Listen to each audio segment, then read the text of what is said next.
And oh, I see a desktop in our interface today and an insert window. This is very peculiar. Hello, everybody, and welcome to the Inworld review. I'm seeing some very strange things on my monitor here. I'm seeing our picture in an inside window, and I'm seeing what I think is Pet Love's desktop. Um, so we aren't really getting exactly what we should be. But Um, I bet you Pet Love gets it sorted out very momentarily. So, Okay. Yeah, there we go. There we go. We're sort of sorted. We're all in a bit of a fluster here today.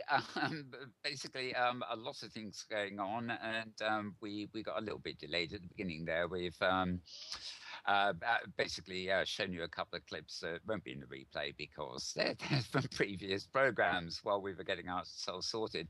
Also, Tara and I are on our lonesome, aren't we, Tara? yes, we certainly are. I had to check and make sure, see if I remuted myself or not. One thing comes to uh, another. We can't be joined by Will Burns because he's had to go to a meeting. And Safir, his busybody herself, needless to say, is doing another show right at this minute at the Christmas expo where she has running a series of talks. I sincerely hope she's filming them because the only way I'm going to get to see half of these is in replay. And then, of course, she's got a showing of the Black Mirror also at the same time. She's probably going to be in two places at once. And, of course, we will have episode 2 of the new season of Black Mirror coming up after the show in the machinima section. No fussing around about timing this week. We put it further down the list so that we don't need to worry about pressing buttons at 2 a.m., 2 p.m., whatever. So, as I said, it is the 8th of December, and if my century is correct, it is 2013 still. It won't be for much longer, of course. We're already thinking about the build up to New Year and all the festivities in between. Um, my show and tell is Second Life, and I don't normally start with this stuff in World actually, as I acquired from Abramations one day only on their advent calendar in the week a wonderful little Christmas squirrel. And those of you that were watching the intro to the show, Week in Review, will have actually seen a little clip at the top of the program showing you the delightful creature concerned. She wasn't actually filming me, but she might as well have been, if you see what I mean. So Pussycat has had a few days off and become a squirrel, if you see what I mean, with a little Christmas hat on his head. Anyway, we'll have more about little interesting novelties from Tara, I'm sure, shortly. Um, Basically, it has actually also been a fairly quiet news week as far as the greater metaverse is concerned. I did actually have a link from this morning, which you can find, oddly enough, at Kickstarter.com. This project is about a touch feedback system called Reactive Grip. And people who play games sometimes have these sort of joy pads that give off vibrations and things like that to enhance the user experience. And this is basically reactive grip device is sort of a two-handed thing. It shows on the video here, though I haven't got that to show on the channel. And you just sort of hold it, and it gives you the sort of touchy-feely sensations. And well, if they get the project off the ground, it's yet another interface for gamers and indeed virtual worlds because it all works on similar technology. So you might be able to, I don't know, somebody might be able to bump into you and make you fall off your organic chair, for all I know. Anyway, always interesting to see new interfacing tools coming up. This one's called um, Reactive Grip, and it's already been trademarked. Now, I imagine, actually, Tara may mention this later, but she has mentioned in previous weeks the Everjane project. And during the week, on December the 6th to be exact, it finally reached its Kickstarter goals. So the pledges are all in, and Everjane should be coming our way soon. And there's Judy L. Tyra is a former Linda Lab senior engineering manager, and she's one of the people, main people behind that project. So good to know they have reached their goal. Obviously, Reactive Grid has just started, so maybe not there. Right, what else have I got here? A blog called Journey Metaverse. That's just Journey Metaverse, all one word, .wordpress.com. The actual name of the blog, when you get to it, is Journey to the Center of the Metaverse. They do some interesting posts now and again. And one post they had up on December the 4th, which would have been midweek, is called The Communications Gap in Virtual Worlds. And I love the first line. It says, "No, this article is not about how Linden Lab ignores its customers, though it could have been." And in fact, it's actually more about virtual worlds in general and open sim rather than Second Life specific, but rather sort of interesting sort of examination of things there. There's actually it's quite a long sort of article about communications. And Daniel Voyager, beginning of the week, actually quite literally just after last week's show, had his monthly post on December the 2nd. You'll find it at danielvoyager.wordpress.com. SL events to attend during December 2013. And I must say it is an extremely busy time with hunts. There are just far too many to even begin to mention. But he covers second grid-wide hunts, the arcade December round, the holiday sweets and treats fair, Christmas Expo, of course, which has opened a couple of days back, the Crystal Ball, Bay City tree lighting, Burn 2's Santa Larity. Yes, they have what he calls a land. Santa Larity. Yes, as in Santa Claus. And I'm going to have to rename my avatar name to Pussy Claus, I think, or something for the duration. Oh, I don't think so, Mal. Well, yeah. Sorry, that was a bad one, wasn't it? Right. Yes, given the differences between the UK and the US, and how a particular word is used. Oh, yes, of course. I always forgetting that one too, aren't I? Mm-hmm. All right, yeah, let's do that. And I'm not going to go there. Right, Gothmas by Gaslight is another event that starts on 15th. Now, I think that Gothmas, I believe, is actually a sort of shopping sim, but they seem to do this every year, and it's just one of those remarkable, sort of nice places to visit, even though it is principally shopping. And another one called Snowville. But anyway, you can find more about all of these at Daniel Voyager's blog. And obviously, Hunt SL will have a lot of information. Well, I can tell you it's got a lot of information about the hunts because I've been blasted with several posts every day all week. And finally, Wednesday, December the 4th, the Linden's announced, I guess it's the Linden's announced it, the LEA land grant application round 6 is now open. It is the round that will be running for 5 months beginning in February 2014, but obviously you need to get your applications in now. The regions can be used to promote art and artistic endeavor in Second Life, and you get the regions, I don't know, for 3 months, something like that, to make your build. So if you're interested in that, go to lea-sl.org/form/land-grant-application-round 6.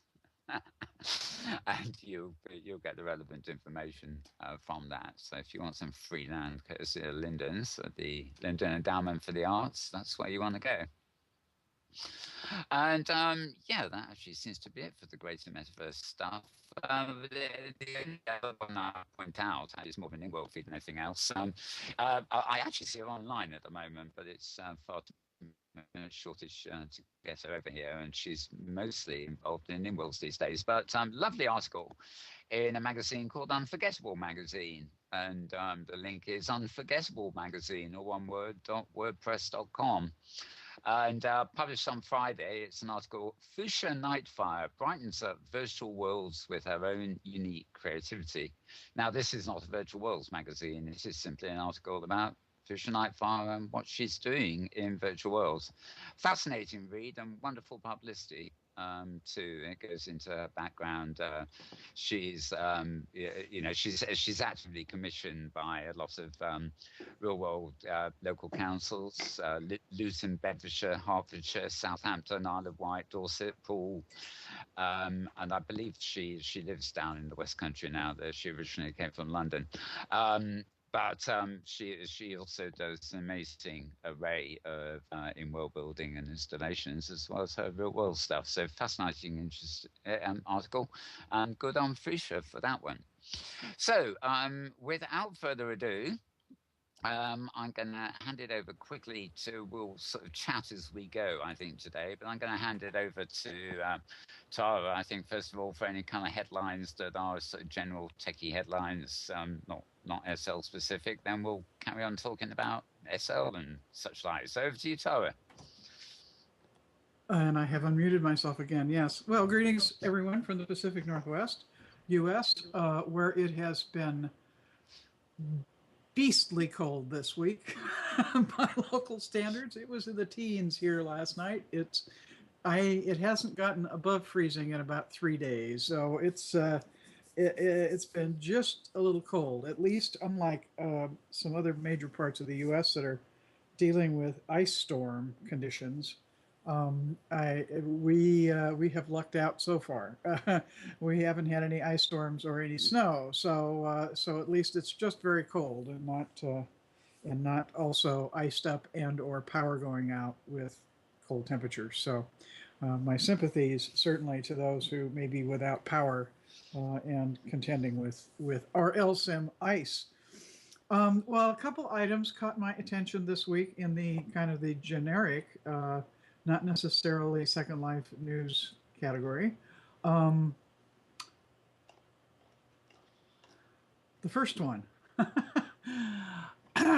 This one is perhaps for females watching the show, but who knows? You may find something of interest here as well, Mel. Researchers at Microsoft are developing a smart bra that alerts women to their stress levels, so they might avoid emotional overeating. According to the BBC, the blueprint contains removable sensors that monitor heart and skin activity to provide an indication of mood. The bra takes your EKG and feeds it to an app on your iPhone, which then counsels you to avoid the refrigerator because you're stressed, or to go ahead across the kitchen threshold. You're calm, you can take it. What a sign of progress that technology now recognizes the holy trinity of womanhood, emotional instability, and concern for food and weight. Now, the blogger who picked up this little item and wrote about it in Slate goes on to say, my one tiny concern is that I am not actually sure I need my underwear to tell me when I'm anxious. I just know, okay? Well, tell me, was the reviewer a male or a female? Oh, this is a female reviewer, yes. Oh, okay, at least. Yes. She goes on, her working theory is the smart bra her working theory of the smart bra is that it was in fact designed by Brian Goldberg, the same eminence who brought us Bustle, the website for women. And he's quoted as saying, I may not understand the difference between eyeliner, mascara, and concealer, but I do understand that women have boobs. Yeah, this really cracked me up. Anyway, apparently there is some research behind this. Where was this? Okay. They're computer scientists at the University of Rochester, New York, and the University of Southampton in the UK have described what the product they're developing might work in a paper released earlier this year. And it's described in the paper as Sally has been home from work for a few hours and she finds herself rather bored. An application on Sally's mobile phone has also detected that she is bored by reading her physiological state through wearable sensors. Since this mobile application has previously learned that Sally is most susceptible to eating when she is bored, the application provides an intervention to distract Sally and hopefully prevent her from eating at the moment. Anyway, it goes on. The blogger points out that she maybe there's this really was cracking me up the whole way. Um, anyway, but commenting that there's one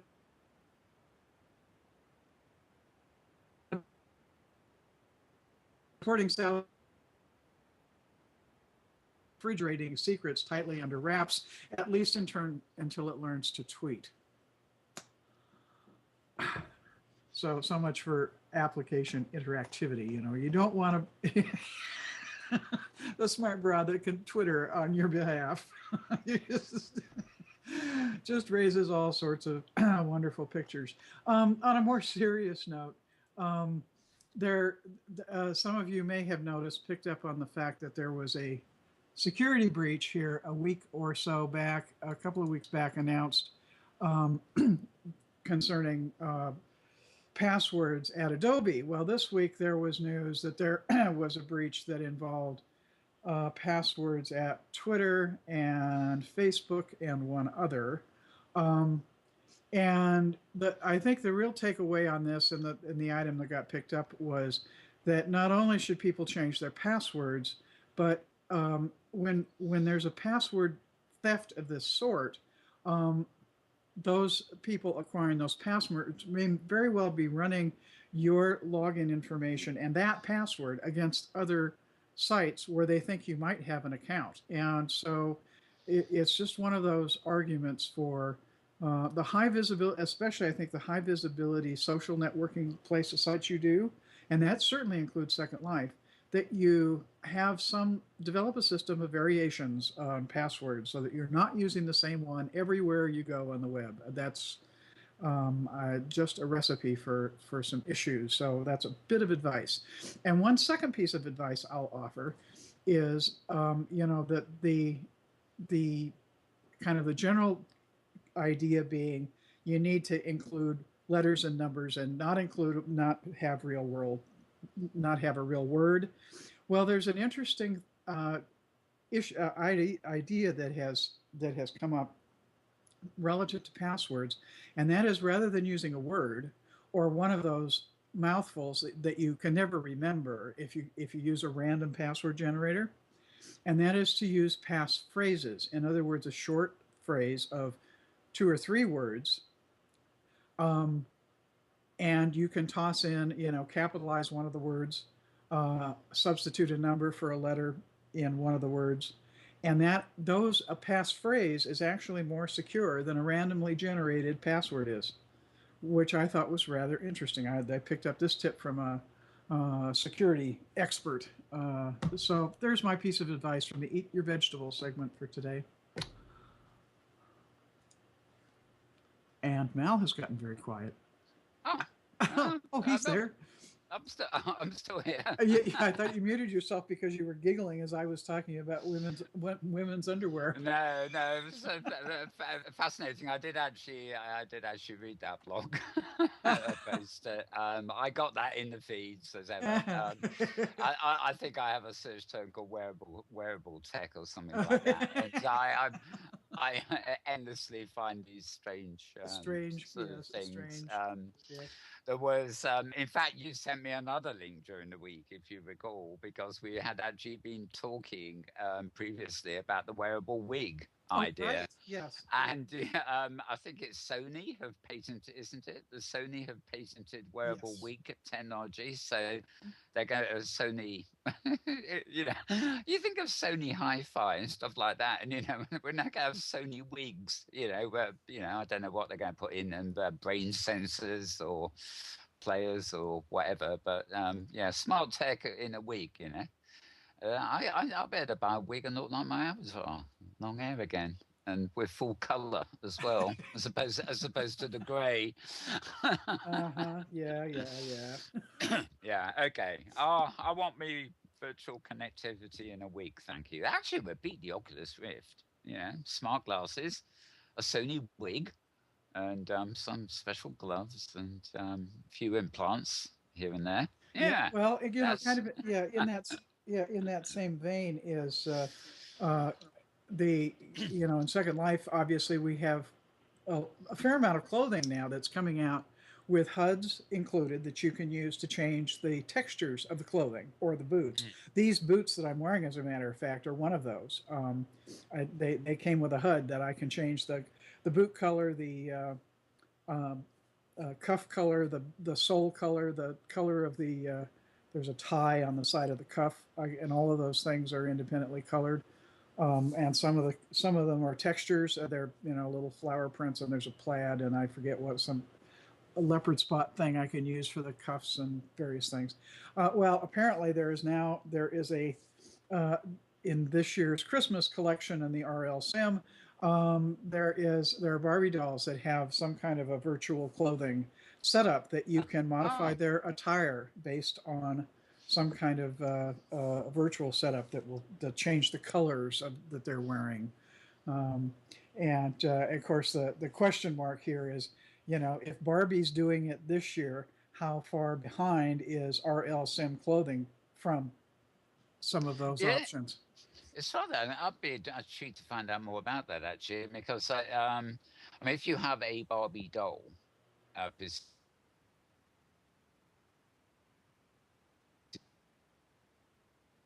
Lost Mountains. pan. If it's wearing a pair of internet connected pants, then presumably it downloads a change of texture via the internet and sort of puts them on the pants. I don't know how that I will work, but don't yeah. think it's. I think it's all built in to the doll. It's not using Wi-Fi. I'd have to go back and find the article Yeah. and double check. Oh, But there was nothing to suggest that it was using a Wi-Fi connection or a G4 to download textures for the doll. But hey, if we can think of that, I'm sure somebody's fiddling with that option. yeah. Well, they do say that the internet is this next year is going to be the year of the Internet of Things. I'm sure I've heard that before, but looking at technological interest at the moment, wearable tech is almost taking over from mobile tech. Although, of course, if you're wearing it, it is a form of mobile tech. There's definitely interest everywhere. It's no surprise that Sony have patented the wig or whatever they've done.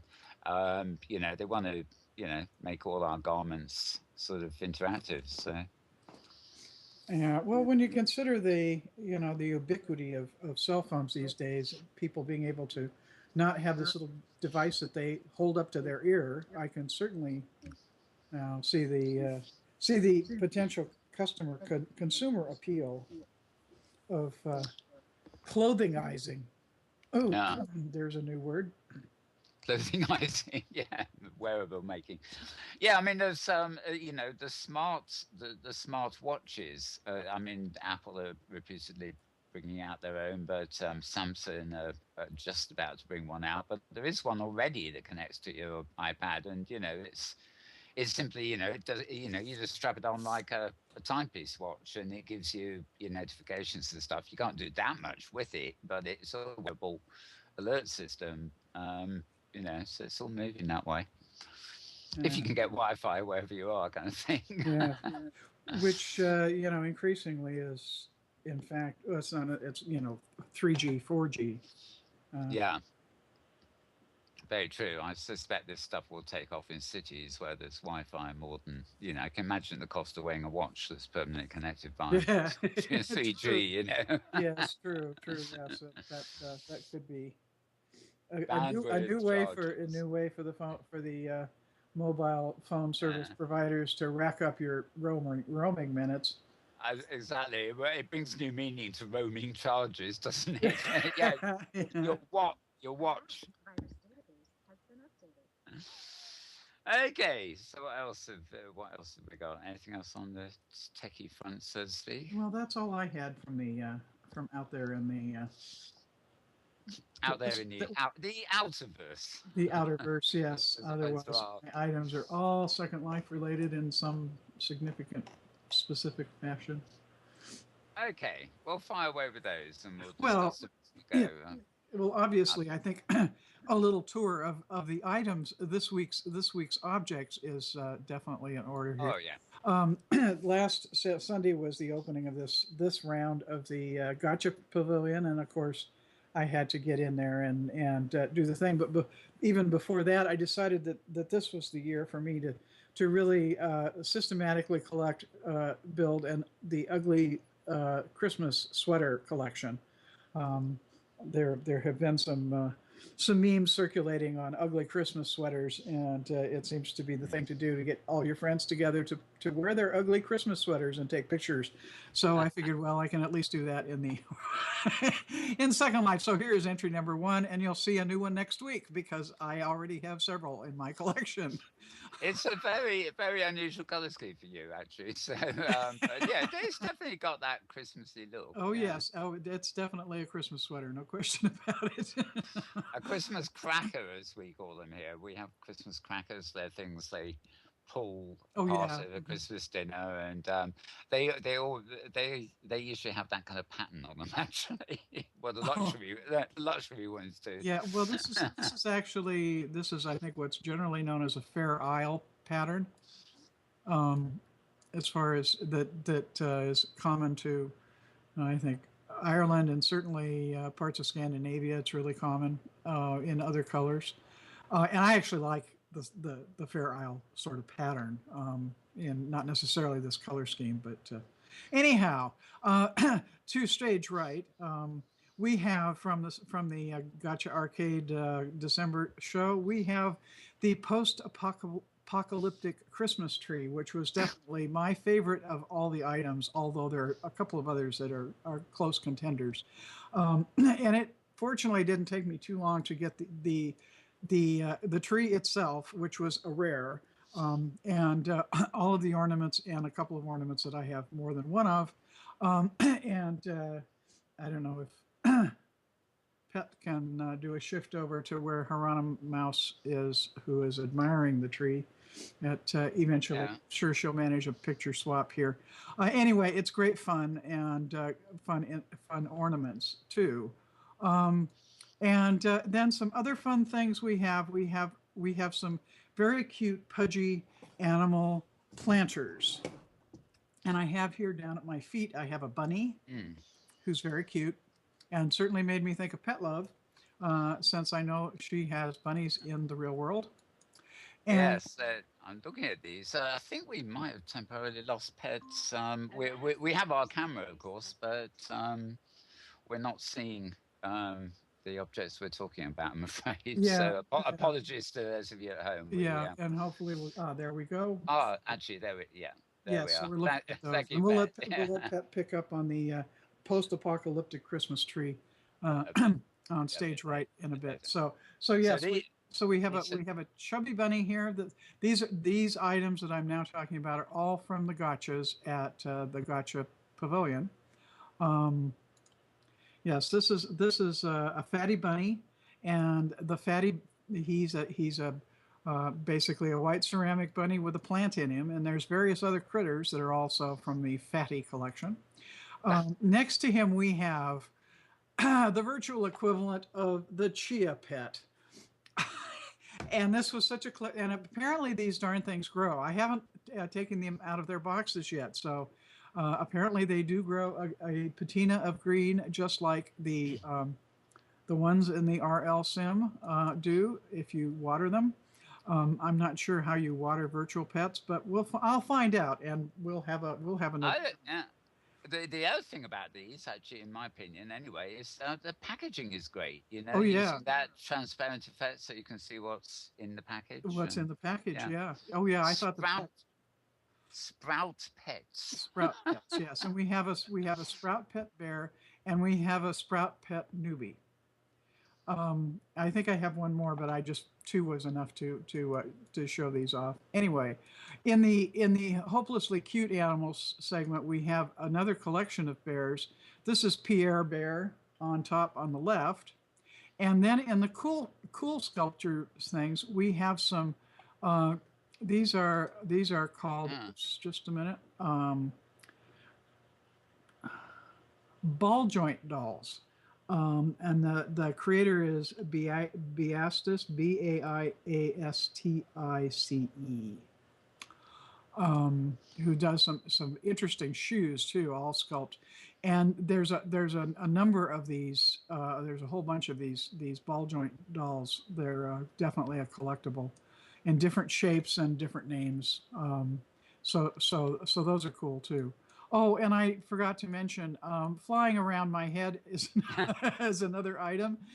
This is a Christmas fairy, one of a number of different styles that uh, revolve or attach to your person, to your avatar, and are uh, great fun. and there's another thing you forgot to mention. Oh, That's your headgear. my headgear, yes, my hat. Yes, this is. There are actually a number of winter hat um gotchas, and this one is and this one actually is gotchas that are winter hats and winter gloves, and some ones that are hidden. And this happens to be a hidden reindeer hat, and I also have this one came with gloves. Most of the others, the gloves are one gotcha prize, and the hats are a different gotcha prize. So there's a lot of options in there. But these were very cute. But I have several other hats, and I guess the next 2 weeks you'll see different sweaters and different hats every week because I have quite a collection to show off. Okay, well, let's. I see Pet Love's moving the camera again. Maybe we'll just take a quick glance back at the. I love that. What was it? The apocalyptic The Christmas tree over to post-apocalyptic the Christmas stage, tree, yes. right or whatever. Yes. It's post-apocalyptic. Yeah, it's rather odd. It doesn't really look very tree-ish, but it's got the baubles on it. So Yeah, well, it's like a chunk of wire that's kind of twisted into a sort of a tree shape. Um, if you mm. if you look at it from the outside, so the background is more there. And a particular note, I think, are the cinder block that it's stuck in, and it has a flashlight tied to the top of it to provide Ah. illumination. And of course, I turned on the flashlight, so the flashlight you can turn on and off. Um, I noticed our resident big cat seems to have changed angle. He looks like he's ready to pounce on those balls, Oh actually. yes, oh yes. Well, you know what kitties are like with Christmas trees and anything that dangles. Yeah. As mine have demonstrated today, getting underneath my RL computer desk on a woofer speaker and deciding to try to chase the birds that are on the outside of the window, and managed to pull two speakers and my mouse off my computer table. God, rascals, hey? Rascals. That's rascals. That's yeah. Oh well, All right. oh well. There's our show and tell. Yeah, no, not nice sort of stuff. I should get into the show and tell thing. I did do the squirrel bit, the lead up, top of the show, but yeah, I'll be changing back into squirrel mode as soon as this show's over. That way I can hop around a bit like a cat for a while. So yeah, now events and stuff. There's a whole host of blogs this week. Starting with the Christmas thing. Kara's Second Life .blogspot.co.uk. Kara's Second Life Adventures, basically. Um, she's got a. I tend to love these blogs with lots of pictures. It almost saves me going there, especially as I'm pushed for time a lot of the time. Christmas Town, 2013 Christmas Town, a great place to explore and a shopping area for the holidays. Just look at the blog; it looks absolutely great. It's opened and run by somebody called Laura Liberty. I don't suppose you've come across this, have you, Tara? No, No, haven't yet. no. Some very nice pictures, Kara's blog, and looks like a sort of major place you might want to go to for shopping. Now, if I can find the right links here. RFL for right. Um, People who've been with us throughout the year and the years for that matter cannot help but be familiar with the wonderful Relay for Life. We have there's a big Relay for Life weekend in the middle of the year, and we run a telethon that goes with it. But events continue throughout the year. The Fantasy Fair, for example, was fundraiser for Relay for Life and just opened literally a couple of days ago is the Christmas Fair. I believe, I think I've got the actual name of that right. I'll have to double check. I've got so many links here open, I can't find can't find anything. Let me go back to this one anyway. Um, and basically, Sapphire Widdershins, who you all know, has been running the sort of thing we did at the SL10B, although, well, every Lyndon birthday, really. It's a series of on-sim talks. The Christmas Fair is all about raising money for Relay for Life, and Sapphire is running, I think, 2 talks a day. Interviewing designers, builders, and the usual sort of stuff, just getting people in to have a chat. I don't at this moment know whether it's being filmed. I certainly hope it is, because if it isn't, I've missed some I'd really like to see. But I know yesterday I was in about 5 places at once already, so definitely couldn't go off to those. One of the places I was yesterday as well was the MOMAC beginning of the month show. Basically, we show all the machinima that's been on AVTV. We show all the machinima that's been submitted for the Machinima of the Month contest, and we get some of the machinima makers up on the city to talk about it at the same time. So there's quite a lot of nice stuff there. Now, while I was there, I was taken over to the adjacent sim afterwards by Lapaisian to actually see the build for something that's. I'm getting pop noises. Right. Something that's coming up this time next week, in fact. It will start at 3 p.m. next Sunday, which, of course, will be a couple of hours after this show, so no collision there. And I'll actually be on live stream running the studio for it. But it's something called the Avi Choice Awards. And December 15th at 3 p.m. SLT. Not only that, but the presenters for that show will also be Sapphire and her companion Elric Merlin from Designing Worlds. And it'd be a big feast of sort of prizes for basically the community is nominated. Things in all sorts of categories for the awards, and they will then be voted on, and we'll hear who the actual prize winners were.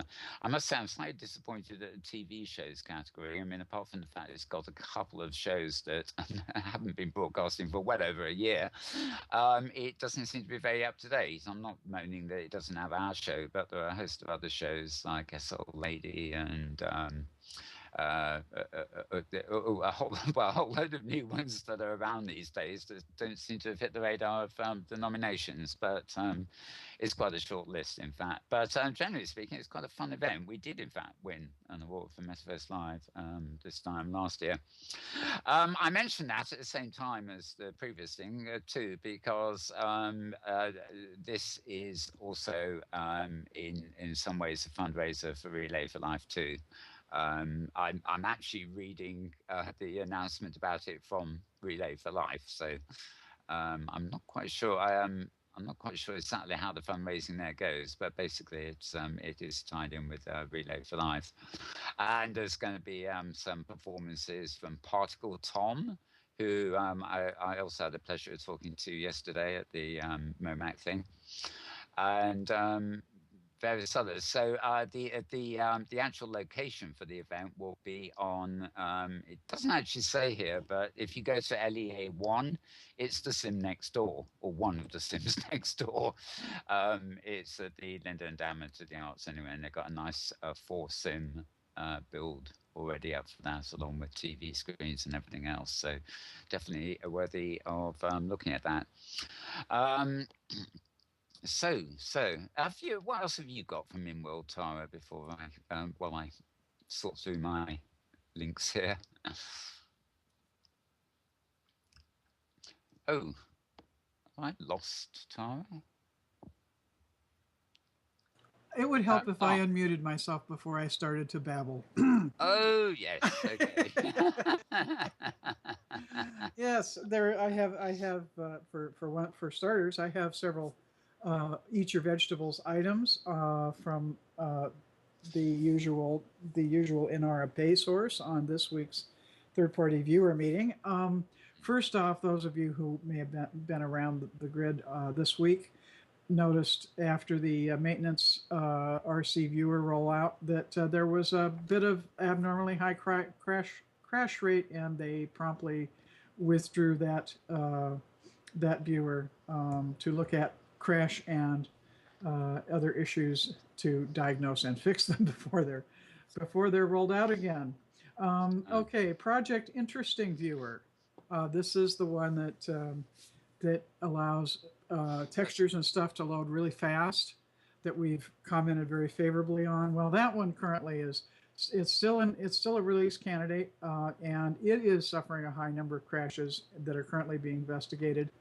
And it's been left as an RC simply because issues are being found with it, and because of the number of people using it in the broad range of systems that the lab couldn't possibly have accounted for in their own testing.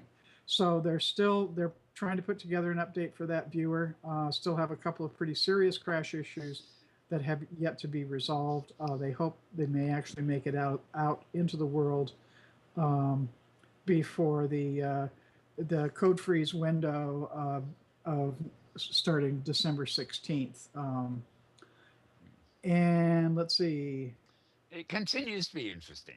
Yeah, it continues to be very interesting. But so we can keep our fingers crossed that there will be an update on that release candidate viewer before they get into the holiday, basically their holiday code freeze.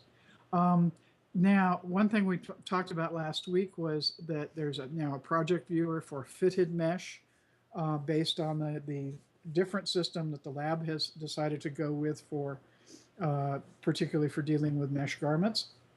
And the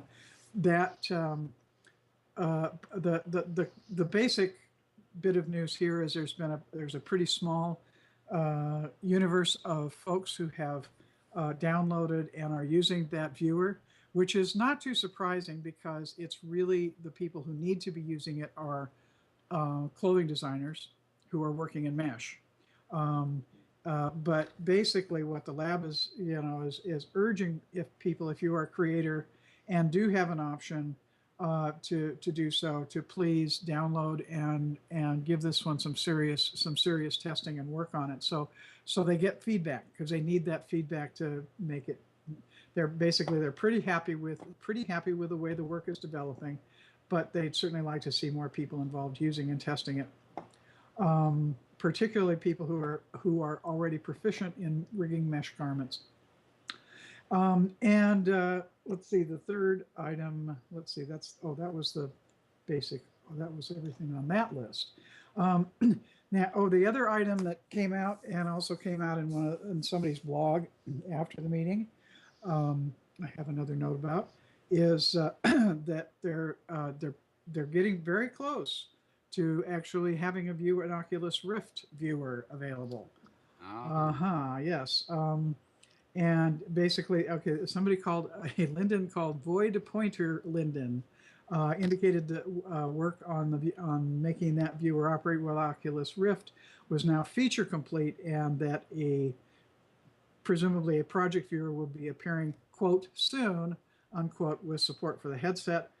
How soon is certainly open to question, and Void Pointer had to be somewhat circumspect. And Inara's reading that I take more seriously because of how actively she's involved in that group is her interpretation is that soon might actually be a little more in the realm of later than normally would be the case. So she's being pessimistic about how soon that's actually going to come out. Um,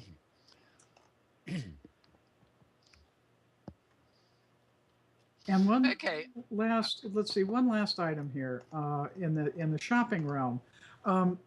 We actually, this relates to what we were talking about earlier, Mal, with wearable art or wearable gadgets.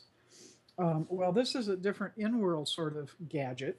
Um, how would you like to be able to have a single object that you could that would actually metamorphose into many different kinds of items? Um, Yeah. yes, Prim Possible has come out with an item, a one prim item that will in fact produce up to 400 different items, which is amazing. I mean, Yeah. rugs, book piles, plants, tables, desks, yeah, musical instruments. I'm just looking at 40 potted plants, 70 table designs, 10 lamps, piles of books, musical instruments, rugs, paintings, hundreds of textures, and in two different versions. So you can get one that you can make it create a single object, and that's all it'll do, or you can get one that you can copy the object, and then you can change what object it is. So with one single prim, you can furnish your whole virtual world home. Pretty amazing, pretty cool. Surprisingly, I actually have a bookmark in my browser, which has been there for a couple of weeks to follow this one up. So I don't know much about it, but I know that earlier on in Second Life, some educators or people, techie people, actually built these sort of systems which allow you to sort of read stuff on demand from, I guess it was HUDs or something. And of course, we also have these things. I've got a few around, and I know you've got the Mystery Talk one, Tara. They're like storage cabinets where you can literally res them. There'll be one prim, or if they're fancy, there'll be a few prims. But then you put the things you want inside them for quick access. And of course, the prims inside the prim don't count. It's only the actual res that's concerned. The idea that you could wear a HUD or whatever this is, and then just pick out the item as you want from that instead of from inventory sounds like quite a good idea. But if they are actually selling their own content inside this sort of multiple reza, presumably it's going to cost quite a bit to get a full version pat with however many hundreds of things they've got in it. Well, it isn't actually. The Ah, price tag for a copy, no mod slash transfer version is only 800 lindens. oh, And it okay. isn't like having a file cabinet. This is a different, this is like it's accessing a database, which then reses Right. the object. So you res a single object, and then I presume it's via HUD. Mhm. You select what you want, and it transforms that object that you res, that single prim object, into what you select. Oh, So it's okay. a completely different deal. So then what you can do with the copy version is you can then you res the object once, the presumably it's a box, make multiple copies of it, and then each copy of it you select the copy, you choose what you want that to be, you go to the next one, choose what you want it to be, and on down until you have all the items that you want. Um, so it's the actual one prim object that you're resing that is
Okay, well, hopefully we're back. Wow, that was a good one. Bang, bang, bang. Yeah, I should be sitting behind a courtroom, shouldn't I, with a judge's mallet, because I heard a noise just now that was a bang. It sounded like a judge rapping on the table, saying, "Attention, come to attention, please." Anyway, sorry about that, folks. I think right. Everybody is wondering what the hammering was. It must have been at Tara's end. We don't know. We don't know as yet.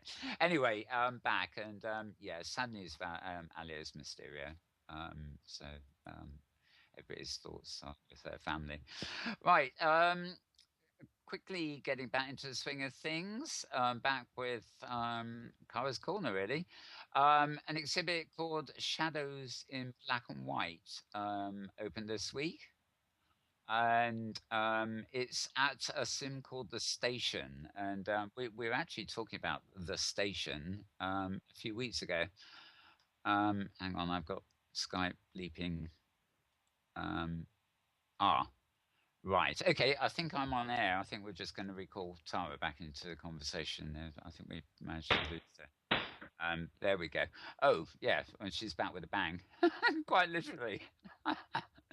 I didn't know kitty cats could be that loud. That's just whoa.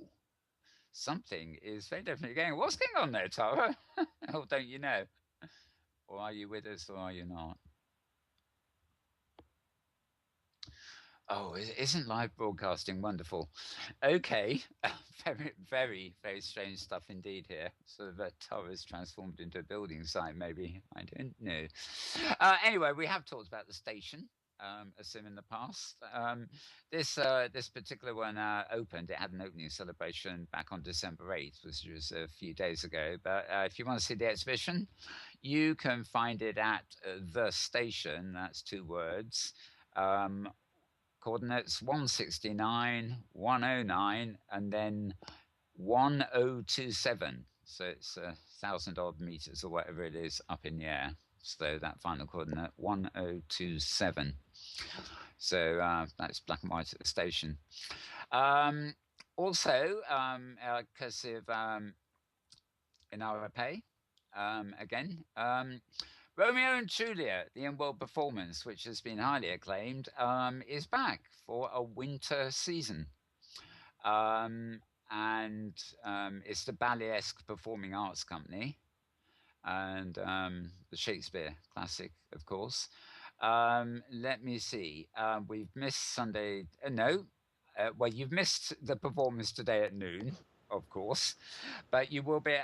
There is a performance this coming Saturday at 1 p.m. That's December 14th. That will incidentally collide with Miss Virtual World if you're into that kind of thing. I'm helping broadcast that next Saturday. And then it's back in January too. There's going to be January the 4th at noon, January 11th at 1 p.m., January 19th at 1 p.m., and January 25th at noon. And there's more in February, but that's a long way off. But you can check the Basilique Playhouse for more information about Romeo and Juliet in Second Life. So are we back, Tara? We are back. Finally, I Right. can hear you. I seem to be reconnected, but I wasn't hearing anybody.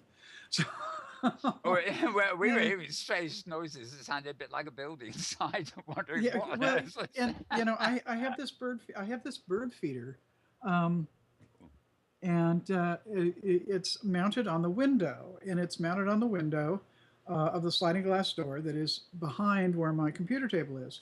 So while Ah, sitting at the computer, I can watch the birdies feeding, nice. which is great fun.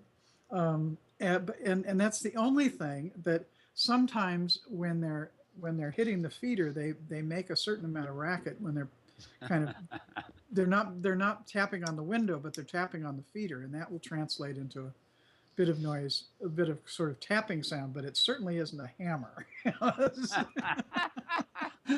uh, Yeah, it's the way that audio transmits sometimes. Skype can be but like that. if you're Yeah. not hearing it now, then it certainly means that was something coming from Skype.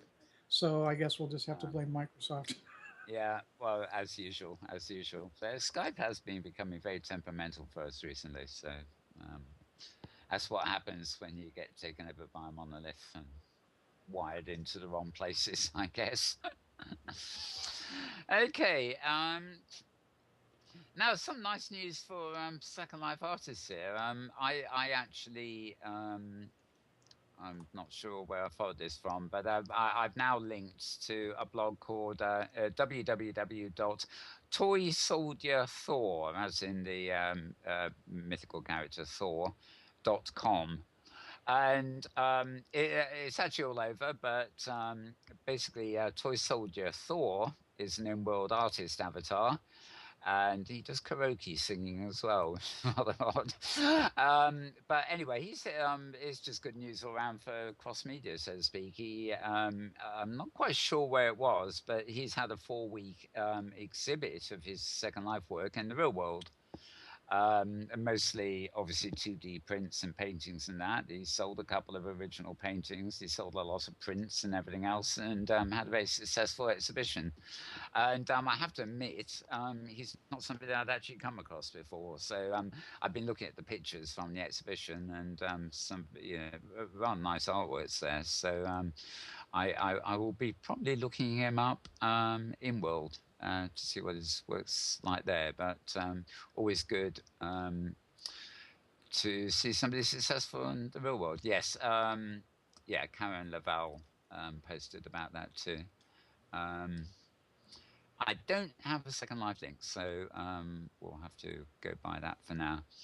I have a post from Prim Perfect here, Safia's blog, of course. I did mention this earlier.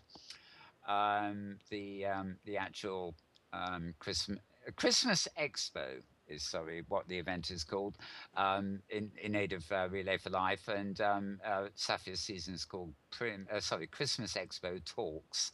And just a roundup here.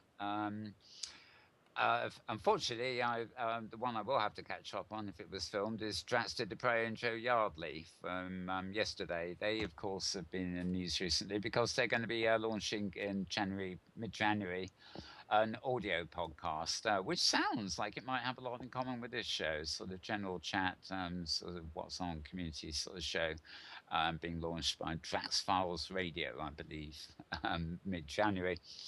And but coming up, let me see. I'll start with Monday because everything is a bit 5 p.m. today. Callie Klein of Kitty Cats and Callie Klein's other endeavours is being interviewed today at 5 p.m. Tomorrow at 12 noon, Dutchy and the Loft, their sort of in-world designer, home equipment stuff. That's Fuji. I'm not going to pronounce the avatar names. I'm sorry.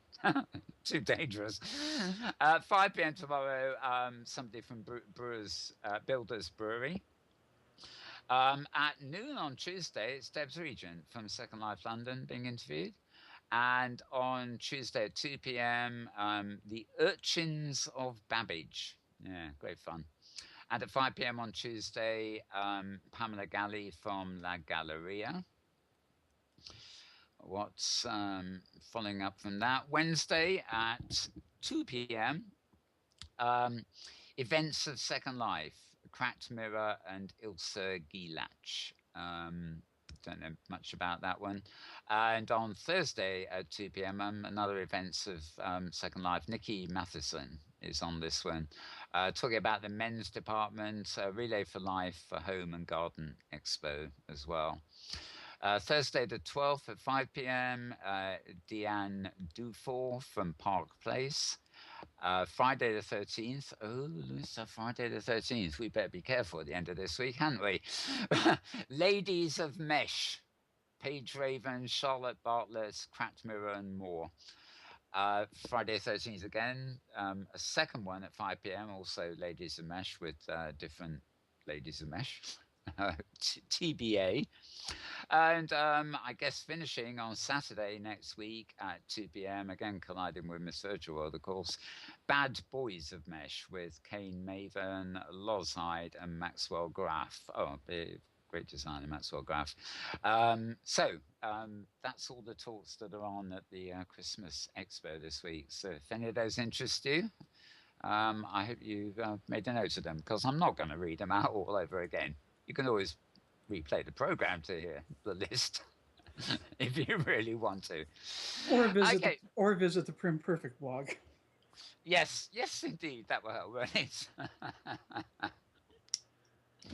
Yes, of course, Imperfect blog if you want that. From Cara again, Cara's Corner, Tunnel of Light, another art experience opened on, let me see, I guess it was the 12th, no, on the 11th. When was, yeah, it won't be opening until the 11th, because she posted this today, and the 11th, of course, is a couple of days away. It's an interactive experience, basically in Second Life, and there's actually an opening party, which will be happening on the 11th. It's at the Nitro Globus Gallery, and I'm afraid, once again, it's one of those ones I haven't got the slow for. Oh, yes, I think I have. Again, this is at the station again. Right, so the Space Station is the name of the sim, and the address for this one is 182 122 1028. So that's Shadows in Black and White opening. And EA, we've mentioned this before, that good Rocky Horror Show in Second Life.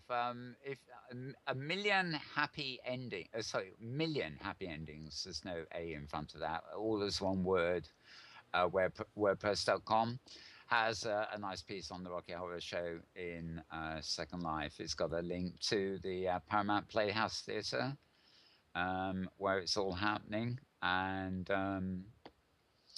yep, just double checking here. We did mention this the other week, actually. It's I don't think it's actually a weekly show like some of the amazing RL Rocky Horror events are, but yeah, I haven't got any other information. So just go to millionhappyendings.wordpress.com if you're a Rocky Horror fan. I think we all are, really, but if you want to actually see the Inworld version of that. Right, Sicky's blog, what I got here. Asterian Cohen. I think that's how you pronounce it, Coen. Installation opened at LEA 28 during the week. He was one of the ones who got the fifth round grant land awards, in fact.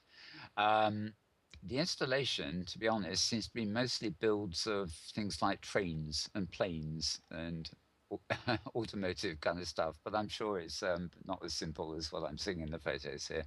So you can check that out at LEA 28.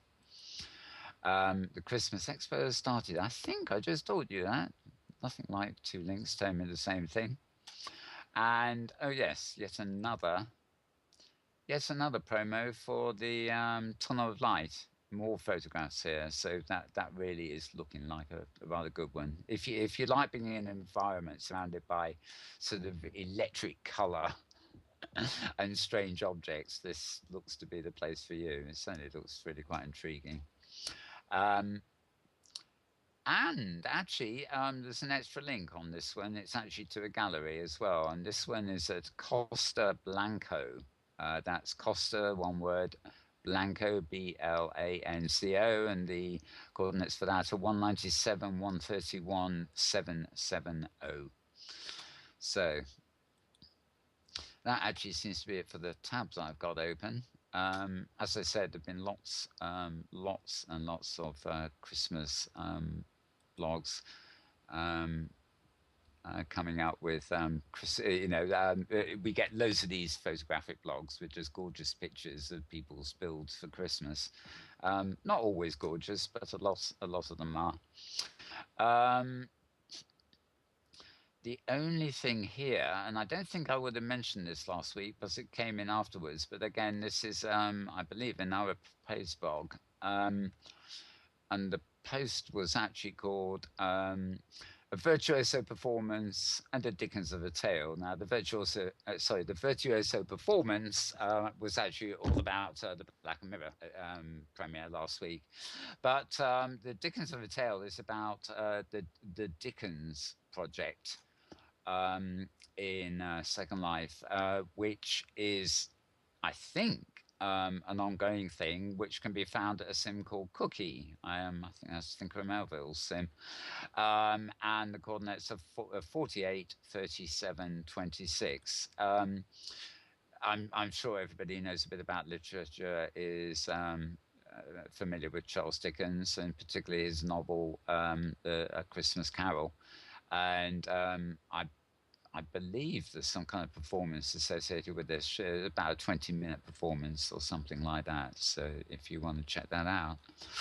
And that's about it for my list of things, so to speak. So, Tara. Well, I think you've covered it rather splendidly, and I'm sure you found things that certainly there wasn't anything else on my list for upcoming. It is that it's a time of year when there's so much going on in the way of parties and holiday related stuff, and people scurrying around doing shopping and Christmas baking and wrapping packages and all that. And since we're now 18 days, 17 days away from we are getting into that period when people tend to have entirely too much on their plates. Exactly. We're quite low on the live viewers this week as well. I suspect they're all out Christmas shopping or whatever they do. Although actually, some excuses were meetings, so obviously they have the work wind down hasn't quite finished yet. Yeah. Or well, then of course the other thing for a certain percentage of U.S. folks is. I know that there are some a significant number of people out of power in Dallas and some other places that have been hit by this ferocious ice storm that's moving its way across this part of the world. I don't know what's happening to the weather these days. It's winter. We have had some horrendous storms, which the last comparable storm was before I was born, and that is quite some time ago, I can assure you. I mean, we had 140-mile-an-hour winds in some exposed areas. I think about 15,000 people had to evacuate their homes on the East Coast because there was a high tide, and there's a floodwaters Storm coming in. surge. Yeah, exactly. So it has not been a happy week for many people. So our commiserations go out to them. Even I heard a bit of rattling, and I'm sort of buried in the heart of London, so I'm protected by all the outer reaches of London. Also, I think I might be proven wrong word these days. And of course, in London, we had to raise the Thames barrier. There was an interesting little map posted on some of the blogs. I forget where, maybe Facebook or something, which showed what London would have been like a couple of days ago had the Thames barrier not been built. And it was rather scary to see. Almost the entire city of London would have been underwater.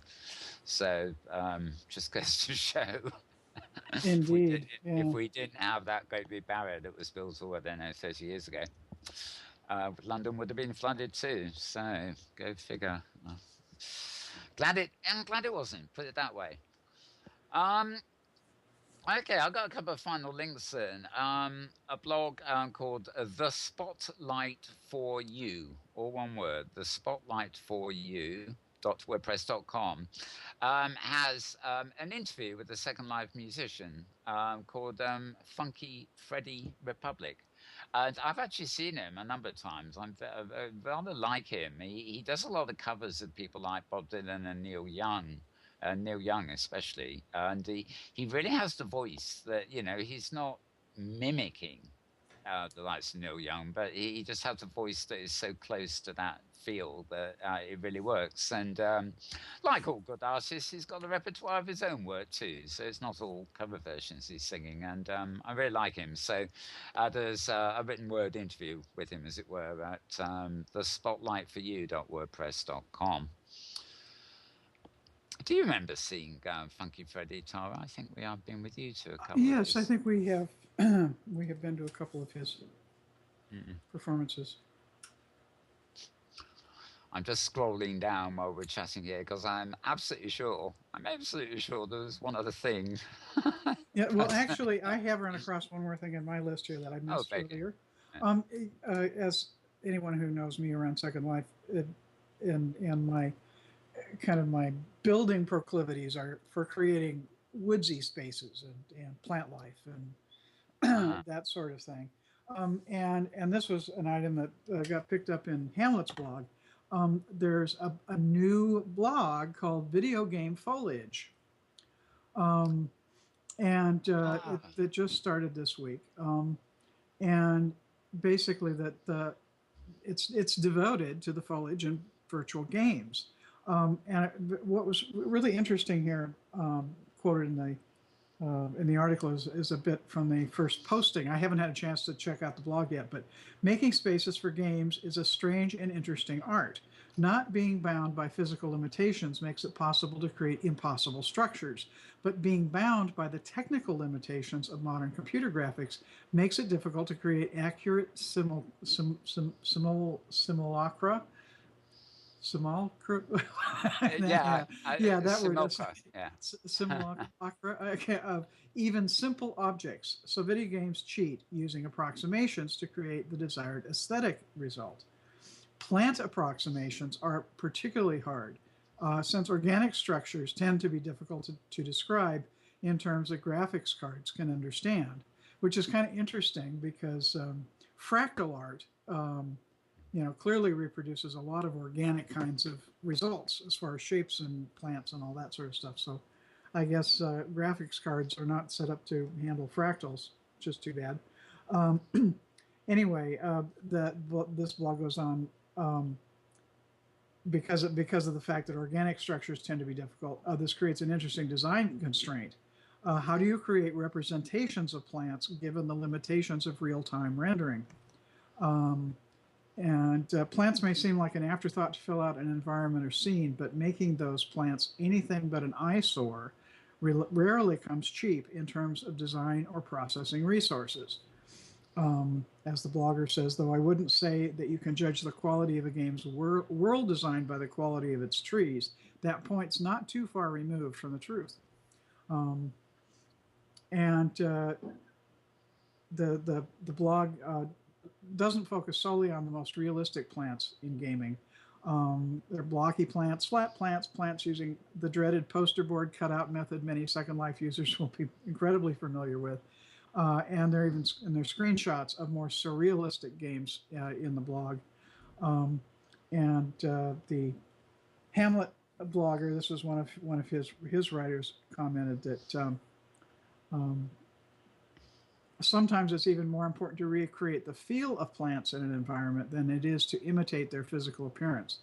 And there are a lot of different ways to achieve that. So interesting thread, and I think a blog that at least is certainly interesting to me because I'm pretty intrigued with in-world plant life in Second Life. So check it out. Yeah. Called, yes, Video Game Foliage. It's funny, I used to have a software program on my, not iPad or anything, on the desktop, oh, donkeys years ago, which was I guess it's a mathematical thing where you literally grew plants on your screen. They used probably fractal type mathematics and you Mm-hmm. sort of just built these plants. It'd be lovely if you could export them as meshes or something and bring them in. Yeah. I think foliage and landscaping is one of my favorite things. Not to do. I can't wouldn't stand a chance compared with what is done. But when you go exploring a Second Life, if I land with in a landscape, which is got undergrowth and foliage and all that sort of stuff, it really is a treat to just walk around. Gives you that sort of countryside feeling and sometimes very exotic foliage for that matter too.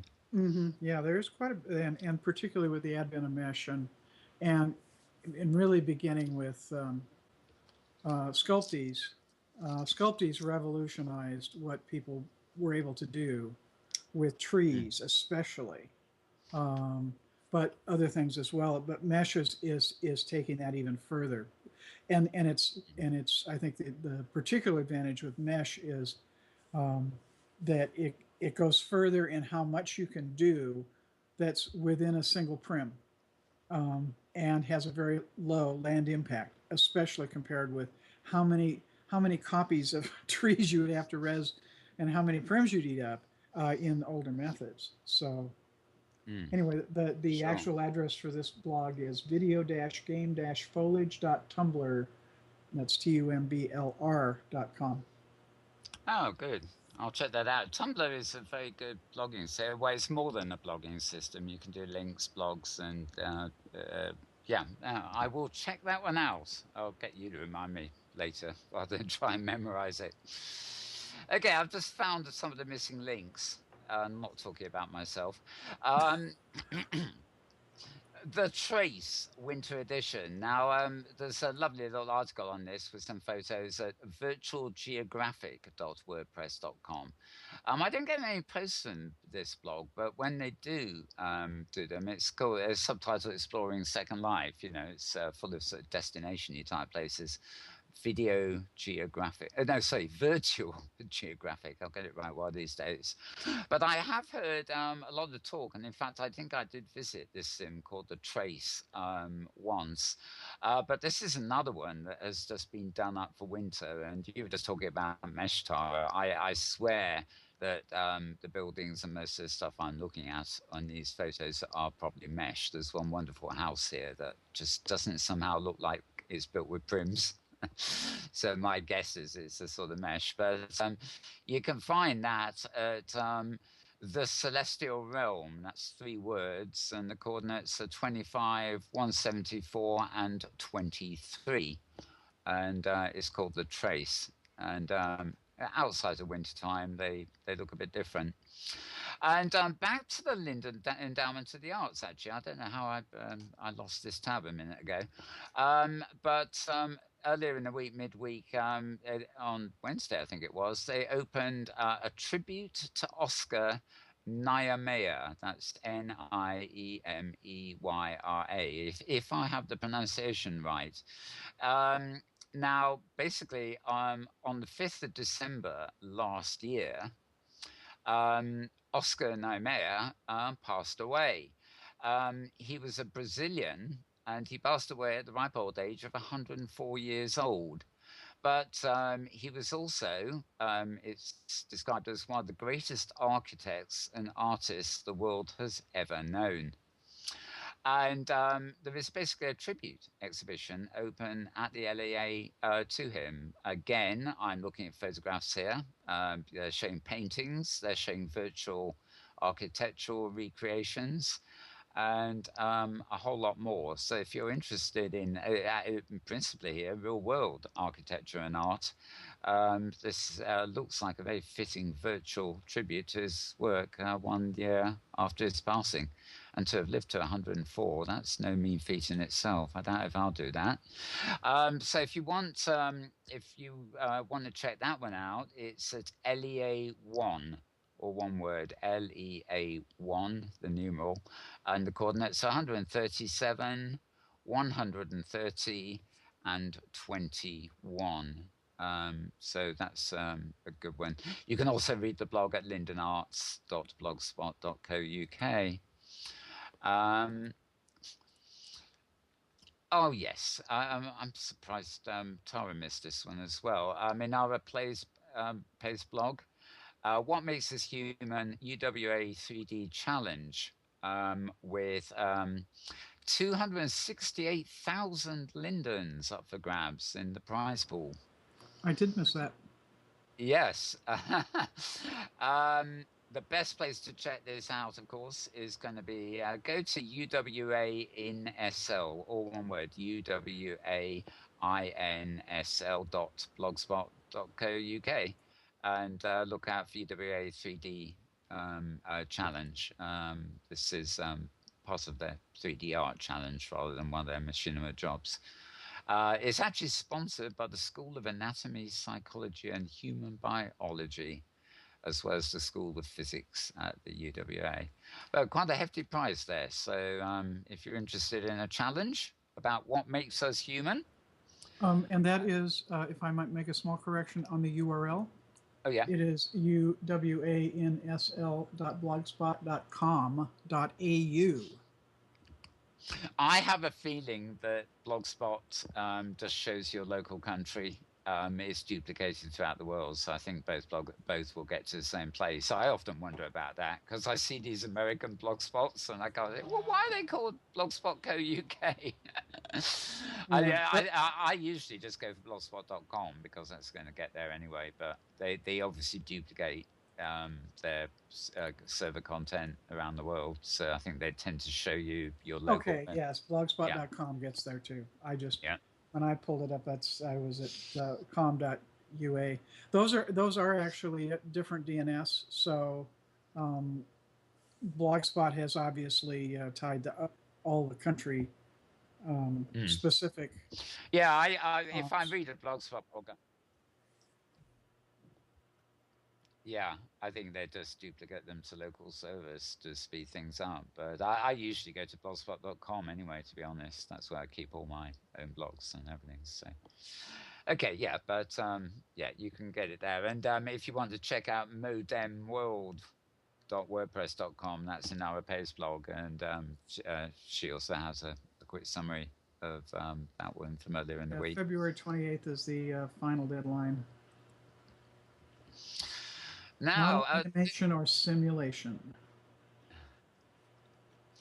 Now, I had a very short blog here, which I think it's intriguing me. This is going to be one for me to visit. It's only a paragraph here, but I think we all, those of you like steampunk and that kind of thing, have presumably heard of a sim or group of sims actually called Caledon, possessed of character, the Victorian steampunk roleplay in the second life of Caledon. Anyhow, there is something over there, something over here. It's called Cougar and Dark's Wondrous Wax Museum. Be amazed.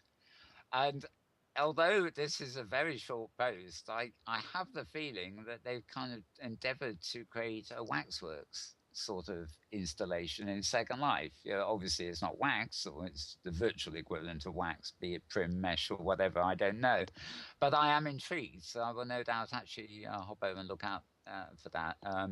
It's at Babbage Square, 2 words, 168 205 106. And the last of my missing links, which really isn't much of a link at all. There's a blog called loverdagwordpress.com, and I get stuff from this blog mostly every day.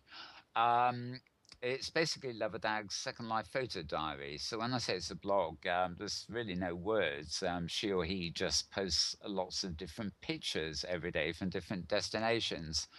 And there's a rather well-known sim called Galadhon in Second Life. That's CALAS space GALADHON. And this particular blog is just called One Christmas Night, and it's full of photographs that he or she has taken there. And you know, you just look at these photographs and you want to dive in, you know. Quite seriously, you know, each of these photos just needs a slill attached so you can jump to the location. Anybody seeing this blog casually would think, where is that? You know, and of course, it's in Second Life at Callis Galadhon. That is not a good name for a sim in terms of pronunciation, but it is actually a wonderful sim all year round. So you might want to check that out. It's full of snow and ice and some lovely looking reindeer. That's for starters. So there you go. Okay, well, I think I'm pretty round up here. As I said, there is a lot coming up during the week. Prince And of I also see that Petlov is needing to depart here in a couple minutes. So Oh well, absolutely great, absolutely great timing yes, good timing. in Yes. that case. Yeah. As I have mentioned earlier, there is a fair old bit coming up in the week. principally, you've got all those talks at the Christmas Expo during the week. On Saturday, you have Miss Virtual World and a number of the other things we covered today. Miss Virtual World will be broadcast live on Metaverse TV. Where I'll be doing the studio there too. And Sunday next week, obviously, you've got this show at noon, but at 3 p.m., which will be well after the show's over, you have the Avi Awards, and that will be on Lab Piscean's AVU TV live stream channel. A lot going on there. A lot going on there. And probably stuff coming up in the week that I've completely missed. I've been really interested this week. I found about 3 machinima makers that I had never heard of and that don't seem to have particularly high profile at all, who've turned out to be wonderful. And I keep finding links to shows and chats and chat events and things like that I haven't stumbled across. Maybe because they're late night USA time and I'm not around, but other times they just, these all our social cliques don't always intersect. So it's great when we find ones that do. And particularly some other people working in media now who I'm going to try and get onto this show to discuss the programming they're working on and share our thoughts, so to speak. But all that is for the future. And the other announcement I have to make is that we'll probably have a Christmas special show, maybe a New Year's show, and there might be a Wintertime Wonderland extra show on, the solstice day, whenever the week that is, on this channel. But come the new year, we're actually going to be sort of taking Sundays off. Which means that this show, you'll be able to watch it as normal, but it will actually be pre-recorded. So you might actually be able to see us live earlier in the week than you do at the moment. Or we aren't exactly sure of the plans yet, but all we do know is that the Week in Review will continue to go live at noon every Sunday, but it will be a pre-compiled playlist. And, we might be in the chat room of the channel, but we'll actually do pre-recording. And actually, this is quite exciting because I think we'll better get more guests onto this show in particular if we're sort of around in the working week for some of them too. So we have yet to see how it all pans out, but that's a little bit of advance warning. But meanwhile, we will be bringing you all sorts of fun and games and serious stuff too, hopefully, in the as the holiday season sort of fully boots itself up, if it hasn't done already. So it's time for us to wrap. Thank you, Tara. I guess nothing more. Thank you, Mel. Thank you, everyone watching. Happy Wonderful. shopping week. Happy, beware of shopping malls. Shop local,